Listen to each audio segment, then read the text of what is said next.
नमस्कार विद्यार्थियों, मैग्जास गुरुकुल में आपका स्वागत है। और आज जो वीडियो हम आपको लेके आए हैं, अभी तक जो टॉपिक हम पढ़ रहे हैं मैथमेटिक्स का लसा और मस है, उसका 5वां वीडियो है।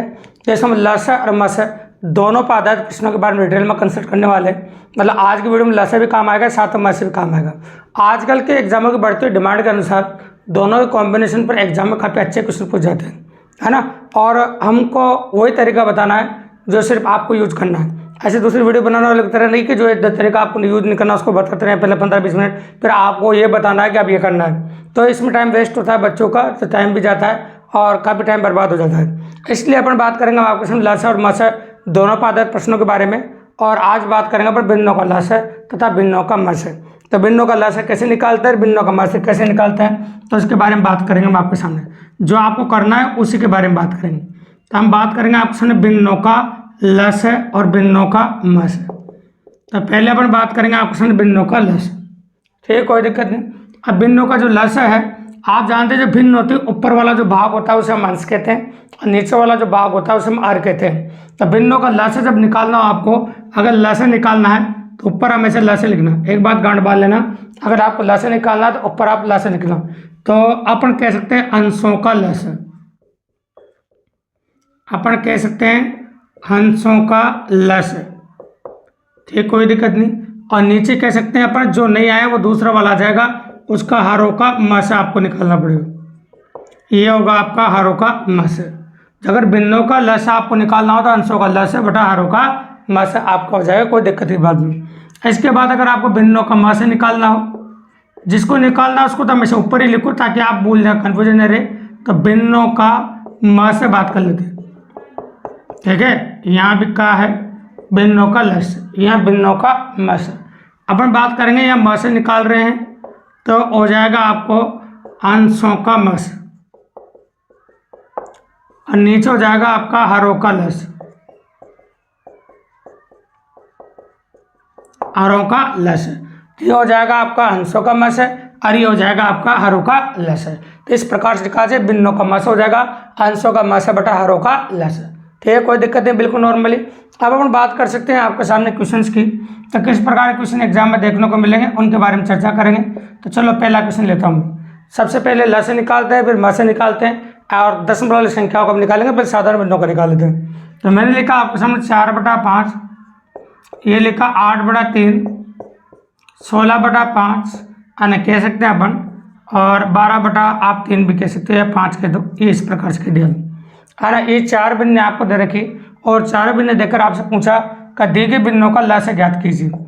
का लस मतलब इनका लस आपको ज्ञात करना है, मतलब लस आपसे पूछा गया, मतलब आपको इनका लस निकालना है। तो मैंने अभी थोड़ी देर पहले कहा आपसे, अगर लस आपसे पूछे तो आप पहले हंसों का लस निकालिए, मतलब इनका लस निकालिए। तो आप अंशों का लस निकाल लीजिएगा।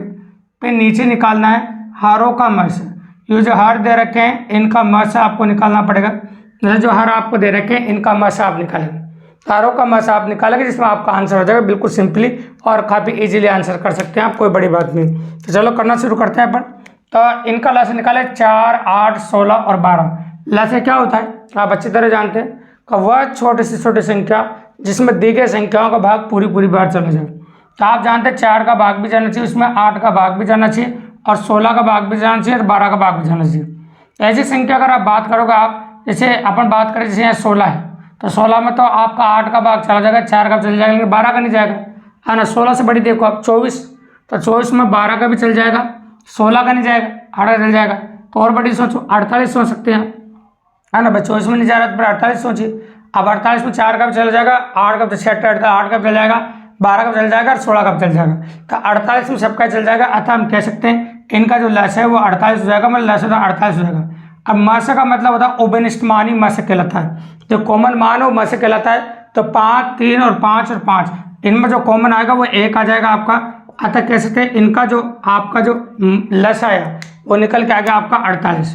तो मतलब कह सकते हैं आपके सामने इनका जो लस है आपका वो 48 हो गया क्वेश्चन नंबर 1 के अंदर। अब क्वेश्चन नंबर 2 की बात कर लेते हैं, जिसमें अपन मस से पूछ लेते हैं। देखिए यार, मैंने लिखा 20/3, इस प्रकार 40/7 कह सकते हैं, है ना, इस प्रकार से। और मैंने लिया आपके सामने 10/3, ऐसे भी कह सकते हैं अपन। और फिर यहाँ लिखा मैंने आपके सामने 30/3 और 7 के 2 आप इस प्रकार से ले लिया अपन। अब इनका अपन को निकालना है आपके सामने, मैंने पूछा का मासा ज्ञात कीजिए, मतलब इनका मासा आपको निकालना है। अगर इनको मासा आपको निकालना है तो सबसे पहले ऊपर वाली संख्याओं का मासा आपको निकालना पड़ेगा, मतलब दी गई संख्याओं कॉमन मान निकालना पड़ेगा और इनका लासा निकालना पड़ेगा, ठीक है। तो आप पहले तो ऊपर की संख्याओं का मासा निकाल लेंगे, फिर नीचे की संख्याओं का लासा निकाल लेंगे, तो आपका आंसर आ जाएगा। तो मासा का मतलब सिंपल सी बात है, कॉमन मान होता है। तो 20, 40, 10 और 30 में से कॉमन क्या निकलेगा? 10 निकलेगा। तो 10 बार आ जाएगा, कॉमन सिर्फ 10 आएगा आपका, अतः इनका जो मासा आएगा वो आपका 10 आ जाएगा, ठीक है। अब लासा की बात करें, लासा तो क्या होगा? इन चारों संख्याओं का भाग जाना चाहिए, तो इन चारों संख्याओं का भाग 21 में जाएगा, 3 का भाग भी जाएगा और 7 का भाग भी जाएगा, तो इन चारों संख्याओं का भाग 21 में चला जाएगा, अतः लासा कितना हो जाएगा आपका? 21 हो जाएगा। तो आंसर हो गया आपका 10/21। ये हो गया दी गई संख्याओं का मासा आपका, जो काफ़ी इजीली निकाल दिया आपके अंदर, काफ़ी आसानी से निकाल दिया। तो ये साधारण भिन्नों का लसा मासा हो गया। इसी प्रकार से क्वेश्चन नंबर 3 में अपन दशमलव भिन्नों का भी लसा मासा निकाल सकते हैं, उसमें कोई बड़ी बात नहीं। देखो बिल्कुल सिंपल ही मैंने लिखा आपके सामने 0.004, मैंने लिखा आपके सामने 0.08, अब फिर लिखा 1.6, ठीक है। और मैंने बोला इनका लसा ज्ञात कीजिए, का लसा, मतलब इनका लसा आपको निकालना, बिल्कुल सिंपल बात है। तो देखो जब भी कभी इस प्रकार का प्रश्न आपको एग्जाम में दिखाई दे तो आप दशमलव पर ध्यान बिल्कुल भी मत दो। सबसे पहले दी गई संख्याओं का लसा पूछा तो लसा निकाल लो, और म से पूछा तो म से निकाल लो। जैसे हमको यहाँ पर क्या पूछा? लसा पूछा, तो 4 का, 8 का और 16 का, इनका पहले तो हम लसा निकाल लेंगे। तो पहले तो आप लसा निकाल लीजिए, कोई टेंशन की बात नहीं। आप जानते 4, 8 और 16 का लसा आ जाएगा आपका 16। तो ऐसी छोटी छोटी संख्या 16 है जिसमें इन तीनों का भाग पूरी बार जा रहा है और वास्तव में जा रहा है। अब लसा में क्या होता है कि लसा तो निकाल दिया आपने, दशमलव इसमें उल्टा दशमलव लगता है। लसा में आप कह सकते हैं कि अधिक से अधिक संख्या का जितना दशमलव वो लगता है आपको, मतलब नाम की काम। लसा मत बोलते हैं कम से कम, लेकिन दशमलव ज़्यादा से ज़्यादा लेते हैं। मासा में दशमलव बोलते हैं कम से कम, लेकिन लेते ज़्यादा से ज़्यादा है, ठीक है। इस प्रकार से आप निकाल सकते हैं, आपके सामने कोई दिक्कत नहीं।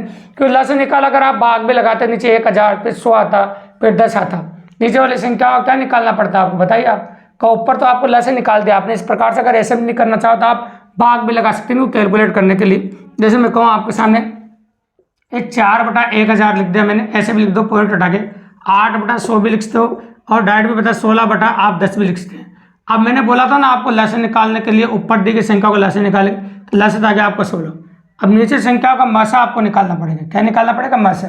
तो देखो यहाँ पर बोल कम से कम रहा है, देखो अब दशमलव लेंगे अपन, अधिक बहुत ही मैक्सिमम पॉसिबिलिटी, इनमें से जो कॉमन मान आएगा, तो कॉमन मान देखो यहाँ 2 आएगा तो 100 आ जाएगा।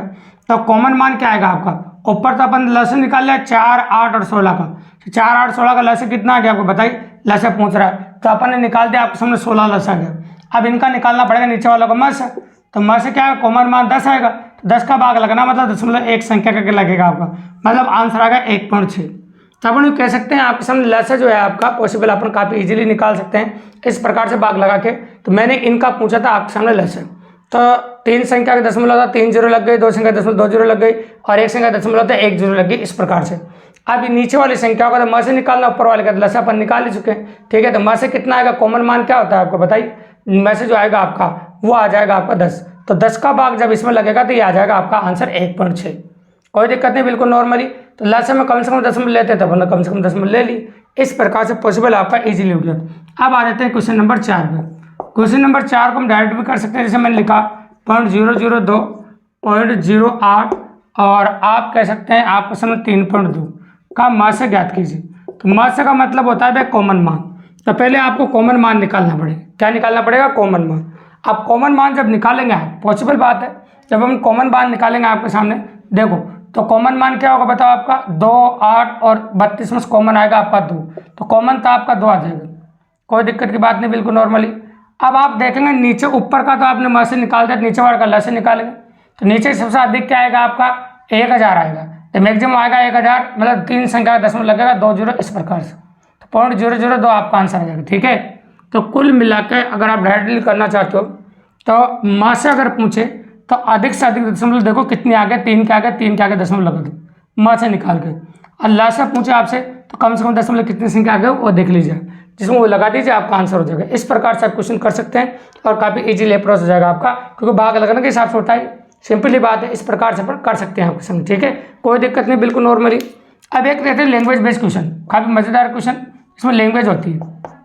लैंग्वेज कैसे, देखो सुनो, एक 40 किलोमीटर लंबा एक वर्ताकार पथ है, ऐसा कह सकते हैं कि एक 40 किलोमीटर लंबा एक वर्ताकार पथ है जिस पर 3 साइकिल सवार क्रमशः 15 किलोमीटर प्रति घंटा, 20 किलोमीटर प्रति घंटा तथा 25 किलोमीटर प्रति घंटा के साइकिल चलाते हुए जिस बिंदु से वो साइकिल चलाना शुरू करते हैं उसी बिंदु पर आ जाए, ऐसा कम से कम समय आपको ज्ञात करना है। तो कम से कम समय ज्ञात कीजिए, जिस बिंदु से साइकिल चलाना शुरू करते हैं उसी बिंदु पर आ जाए तो कम से कम कितना समय लगेगा, ये आपसे पूछा। लेकिन आपको एक तो चाल दे रखी है, एक दूरी दे रखी है, आपको दूरी तीनों के लिए सेम है, तो पहले आपको समय निकालना पड़ेगा। इसमें थोड़ा सा समय चाल दूरी का कॉम्बिनेशन है, इसलिए पहले आपको T1, T2 और T3 निकालना पड़ेगा। T1 क्या हो जाएगा आपका, समय बराबर दूरी बटा चाल, दूरी सबके लिए 40 किलोमीटर है और समय आपका पहला मतलब चाल पहली क्या आपकी 15, दूरी बटा चाल, दूसरा भी दूरी बटा चाल 20 और तीसरा भी दूरी बटा चाल ये 25, तो समय आ जाएगा आपका दूरी बटा चाल, दूरी बटा चाल, दूरी बटा चाल से आपका समय आ जाएगा। तो समय निकाल लेंगे अपन, तो 5 से काटेंगे ऊपर 8 बार और नीचे कट जाएगा 3 बार, ये कट जाएगा आपका 2 बार, ये 1 बार, और ये कट जाएगा आपका 8 बार और ये कट जाएगा आपका 5 बार। इस प्रकार से अपन काट सकते हैं आपके सामने, कोई बड़ी बात नहीं। अब मैं कहूँ आपके सामने अगर बात करें, हम आपके सामने ऊपर जो संख्या आपको दे रखी, अब ये भिन्न हो गई तीनों, इनका लस्य निकालना अपन को, तो भिन्नों का लस्य निकालेंगे अपन, मतलब ऊपर ये दिख रहा है आपको अंशों का लस्य निकालना पड़ेगा। तो अंशों का लस्य क्या आ जाएगा बताओ, आपका 8 आ जाएगा, ऐसी संख्या आ जाएगी जिसमें इन सबका भाग चला जाए, ठीक है, कोई सी दिक्कत की बात नहीं, तो सबका भाग जाना चाहिए, वो लस्य होता है। अब 1, 3 और 5 का जो मस आएगा वो 1 आएगा, अतः आंसर आ गया आपका 8 घंटे। तो कम से कम समय 8 घंटे है, जिसमें वो घूम के उसी स्थान पर आ जाएंगे जहाँ से उन्होंने चलना शुरू किया, मतलब कम से कम समय आ जाएगा आपका 8 घंटे, जो कि काफ़ी इजीली कर दिया अपन ने और काफ़ी आसानी से अपन ने कर दिया। इस प्रकार से एग्जाम में लैंग्वेज वाला क्वेश्चन, चाहे बिना लैंग्वेज वाला कोई भी क्वेश्चन, दशमलव बिन का, साधारण बिन का, लैंग्वेज का कोई भी क्वेश्चन ऐसा आ जाए जिसमें बिन्नों का लस्य है, बिन्नों का मस आपसे पूछा गया है, तो काफ़ी आसानी से मात्र 2 या 5 सेकंड में क्वेश्चन कर सकते हैं आप काफ़ी इजीली। इस प्रकार से अगर वीडियो आपने कंप्लीट देखा और काफ़ी मजा आया हो और आप काफ़ी अच्छी तरीके से आपने पढ़ा हो तो चैनल को सब्सक्राइब करो, लाइक करो, शेयर करो और अपने दोस्तों को बताता कि इस प्रकार के बेहतरीन वीडियोज़ हम आपके लिए रोजाना लाते रहें। दोस्तों धन्यवाद।